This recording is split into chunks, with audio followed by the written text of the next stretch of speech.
اللہ الرحمن الرحیم۔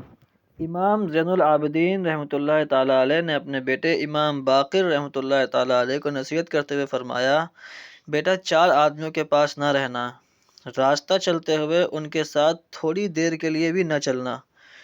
کہنے لگے، میں بڑا حیران ہوں کہ وہ اتنے خطرناک ہیں۔ پوچھا کہ وہ کون سے آدمی ہیں؟ فرمایا، ایک بخیل آدمی، اس سے کبھی دوستی نہ کرنا، اس لیے کہ وہ تجھے ایسے وقت میں دھوکہ دے گا جب تجھے اس کی بہت ضرورت ہوگی۔ دوسرا جھوٹا آدمی، کہ وہ دور کو قریب ظاہر کرے گا اور قریب کو دور۔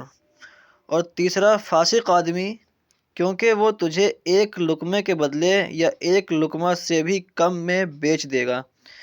کہتے ہیں کہ میں نے پوچھا، ابو ایک لقمہ میں بیچنا تو سمجھ میں آتا ہے، ایک لقمے سے بھی کم میں بیچنے کا کیا مطلب؟ فرمایا، وہ تمہیں ایک لقمے کی امید پر بیچ دے گا۔ اور چوتھا قطع رحمی کرنے والا آدمی، کیونکہ میں نے قرآن پاک میں کئی جگہ اس پر لعنت دیکھی ہے۔ یہ باپ کی صحبت کے انمول موتی تھے جو بیٹے کو مل رہے تھے۔